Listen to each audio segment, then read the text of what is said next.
Hi everyone, welcome to Tim's Vinyl Confessions. I'm Tim Durling.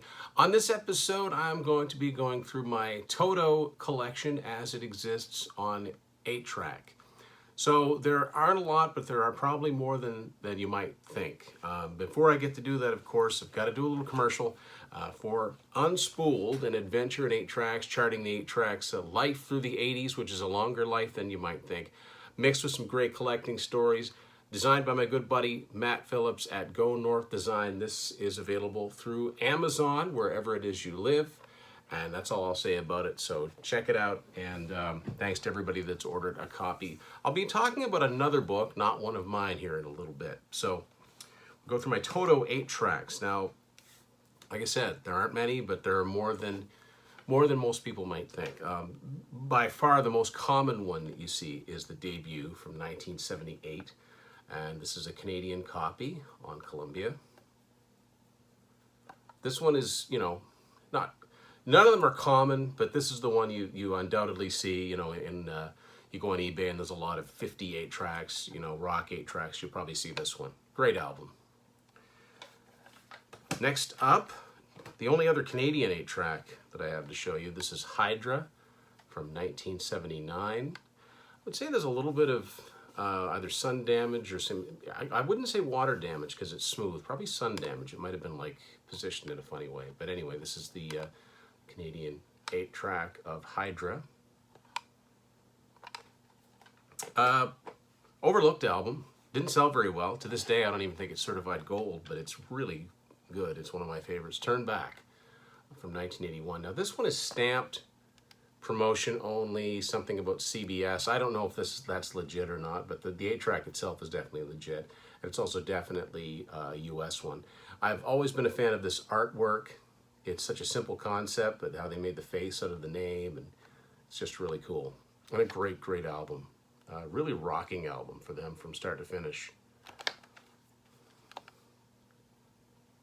There you go. Now those are, as far as I know, the only retail 8 tracks that Toto had. Now the next one you'd think would have been, but I have yet to see a retail 8 track for Toto 4. Of course, their biggest album from 1982. This is a US Columbia House version. It's got this real weird numbering code right there. Yeah, they still made a lot of 8 tracks in 1982. I have yet to see a retail one for this album. So this is really that easy to find. You'd think it might be, but it's not. And that's why this one's a little bit beat up, but not too bad. Now we're getting into truly rarefied territory. Like, these are extremely rare to find. I'm very fortunate to have them. I've been on the Contrarians calling the following album my favorite Toto album, Isolation from 1984. Love this album to death. This is obviously a US Columbia House version. Not bad shape considering, yeah, this is not very easy to find, to say the least. Now the other album that came out from Toto in 1984 was the Dune soundtrack, which was on Polydor. It wouldn't surprise me to someday learn there is an 8-track for that, but as of yet, I haven't seen one. The next one is the Mind Blower, like the newest one of the bunch, from 1986, Fahrenheit. And I've got a few others like this with this, off-white color. Obviously a Columbia House 8-track.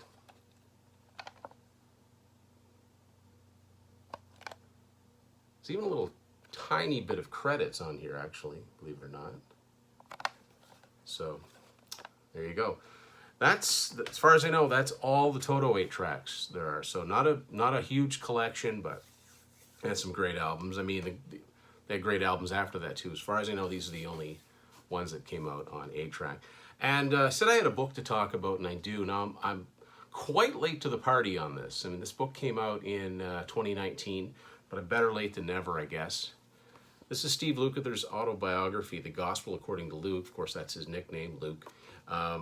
So it's Steve Lukather with Paul Rees, forward by no less than Steve Vai. And if you've ever seen interviews with Steve Lukather, he's a funny guy, hilarious storyteller, and that really comes out in this book. Although, there's some sad things in here too, some serious matters. He's had a lot of loss, a lot of bandmates, a lot of friends that have passed on. And, you know, this is even before Eddie Van Halen died, who was a very close friend of his. So this is basically his, you know, how he got into music, how he started playing guitar, and eventually how he, you know, the course of his life, he ended up meeting Steve Porcaro, and that altered the course of his life because through Steve Porcaro, he met Jeff Porcaro, Mike Porcaro, David Paich, and of course, not only, you know, was that the basis for Toto, but the idea of being a session musician had never occurred to him before. And this guy has played on so many sessions. Like, there is a list in the back of this book by year of all of the albums that feature Steve's playing, sometimes singing, sometimes songwriting. There's a lot. The only thing that is kind of, I'm not the craziest thing about, there's a lot of compilations here, so that might only be one song, but nonetheless, starting in 1977, this guy's guitar playing, like you know, I'm not a betting man, but if you're watching this, I'll bet you have, even if you don't have any Toto albums, I'll bet you have at least one album in your collection that Steve Lukather appears on in some capacity. And whether it's Alice Cooper's From the Inside or Trash, or Van Halen, from Lawful Carnal Knowledge, Balance, Van Halen 3. Now, he didn't play on those, but he sang on them. So, like I said, the guy's gotten around popular music, pop music, rock music, you know, a lot of what you would call yacht rock. Anyway, popular music. He was an in-demand session player because he could play with anybody. Like, he could play with Alice Cooper, he could play with Aretha Franklin, and everyone in between. So, yeah, good read, good, easy read. I burned through this in no time, and I'll be reading it again because, like, you know, he's a good storyteller. So, there you go. So not a very long episode, but, you know, a more or less complete one. Got some cool episodes coming up. I've got something very cool in the works that I can't talk about just yet, but I'm excited about it, and I think a lot of you will be too, but we'll leave it at that. So there you go. Got any Toto fans out there? What are your favorite albums, favorite songs?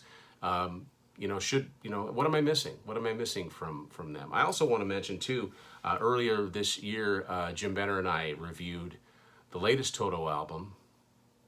It's under Steve's name, called Bridges, but it's a Toto album, and it's great. It's one of my favorites to come out this year. So I would recommend checking out both our review episode and that album itself. There you go. Thank you very much for watching Tim's Vinyl Confessions, and we'll see you later.